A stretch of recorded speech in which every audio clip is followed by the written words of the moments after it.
እሺ ሀባይብ እንግዲህ በጣም አስደንጋጭ ዜና ነው። ሰይድ ወረባቦ ወንድማችን ከዱባይ ምድር እንዲባረር ተደርጓል ማለት ነው። ወላሂ በጣም አንጀት ነው የነበላኝ። ከስራ ቦታው ለእህታችን ከስራ እንደዚሁ ስራውን ትቶ ይልፋላት የነበረ ሰው ነው። እንግዲህ ታስሮ እንደነበር እናቅ ነበር። ይሄን ሰው ለቀን ታስሮ ነበር በዛ በንግግሩ የገጠር ልጅ እና ከዱባይ ምድር ተባሯል ማለት ነው። እና በጣም አንጀቴን የበላኝ እኔ ወላሂ በጣም ስንት ህይወቱን ለውጣለሁ ብሎ ነበር የወጣው። በዱባይ ምድር መባረሩ በጣም አሳዝኖኛል።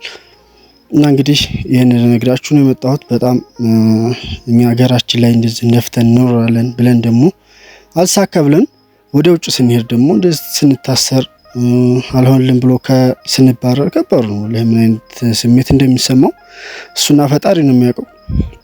እና እንግዲህ ወንድማችን ከዱባይ ምድር ተባሯል እየተባለ ነው።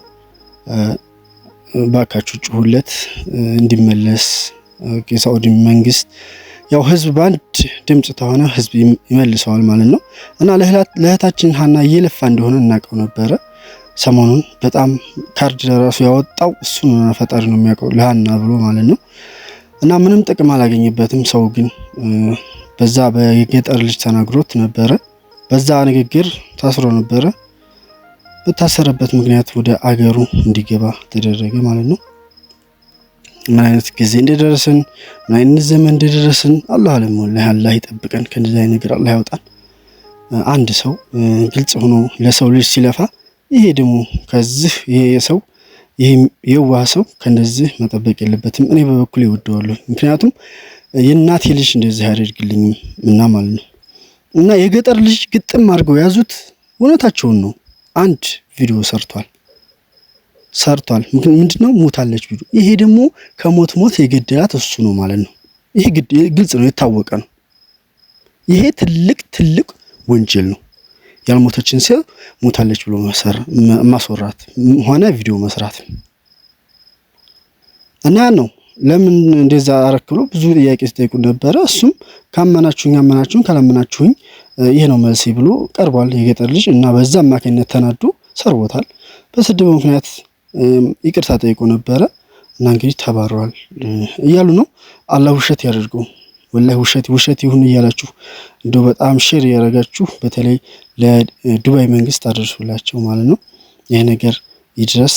ወንድማችን ስራው ላይ ይቀጥል፣ ቤተሰቦቹን ያስተዳድር። ባካችሁ የመጨረሻ ንግግሬ ነው ይሄ። እና ሁላችሁም በያላችሁበት አላህ ይጠብቃችሁ፣ አላህ ያግዘን፣ አላህ ያግዛችሁ። እስቲ ሰላም ልበላችሁ። ሰላም አልኳችሁ ምክንያቱም ትንሽ ስሜታዊ ሆኜ ነበረ።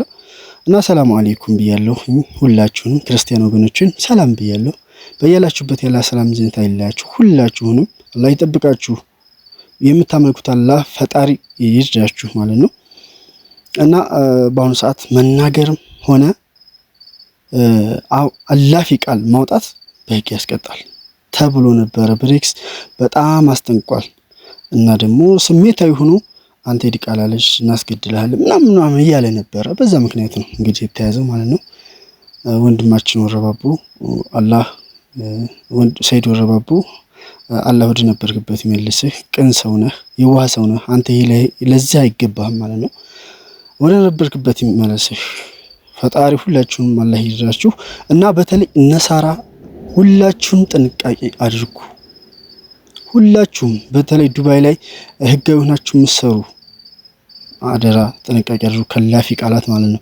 እና አሁን በተለይ ውዝግብ አለ በየሀገሩ በየዓለማት ምድር ውዝግብ ነውና ይህን ቃላት መጠቀም ከባድ ነው፣ ያስቀጣል። በህግ እንዳያችሁት ነው።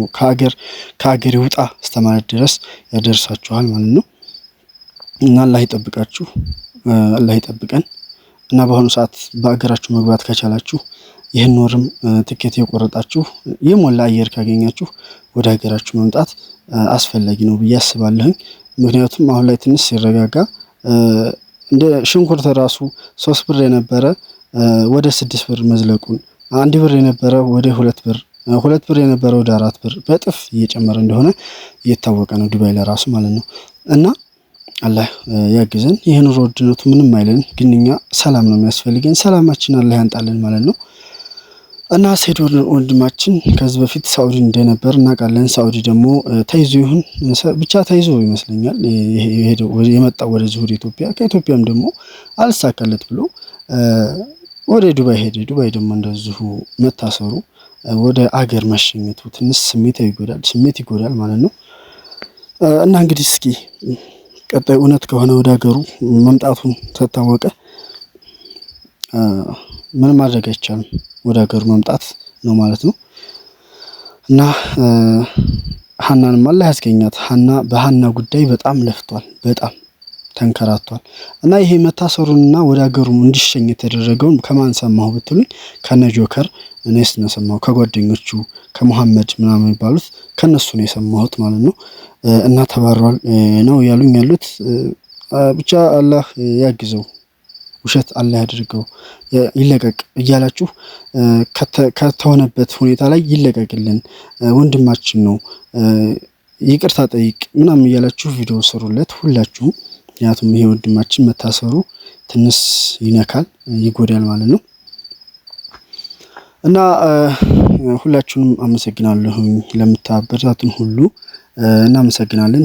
ሰሞኑን ትንሽ ዩቲዩብ ትንሽ ችግር ላይ ስለሆነ ነው ብቅ እላለሁ እና እንደዚህ አዳዲስ ነገር ሲመጣ አሳያችኋለሁ። ወንድማችን ወረባቡ ይቅርታ ጠይቋል። በነገራችን ላይ ገጠር ልጅ እንደዛ አንተ ትንሽ ወንድሜ ነህ፣ ይሄ ነገር ልልህ አይገባም ነበረ እና ይቅርታ ጠይቅልኝ ብሎ ጠይቆታል እኮ። እና አሁን የዱባይ መንግስት ደግሞ ለምን እንደዛ አልክ ብሎ ነው። ብቻ ከባድ ቤተሰብ አስተዳዳሪ ሰው ወደ ሀገሩ ሲሸኝ ምን አይነት ስሜት እንደሚሰማው ብቻ እሱና ፈጣሪ ነው የሚያውቀው። ብቻ አላህ ይመልስለት ይሄን ነገር። ቀን ወንድማችን ነው ወላሂ 10 ምናምን ቀን ለአንዲት እህቱ እንደዚህ መልፋቱ በጣም ምርጥ ሰው ነው። ምርጥና ደግነት ሰው የሚያሳየን ይሄ ማለት ነው። እና እንግዲህ ወደ ሀገሩ ተተመለሰ በጤና ይመለስ በቃ። ምን ማድረግ አይቻልም። የሰው ልጅ ጤና ተሆነ ሰርቶ ይለወጣልና ወደ ሀገሩ መጥቶ ሰርቶ ትንሽ እውቅናም ስላለው በዩቲዩብም ሆነ በሁሉም ነገር ሰርቶ የመለወጥ ቻንስ አለው እሱ ማለት ነው።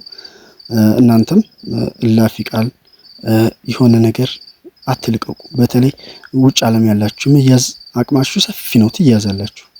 ተያዛችሁ ማለት መቀመቅ ትገባላችሁ። እረፉ፣ ተጠንቀቁ ለማለት ፈልጋለሁ። መልካም ጊዜ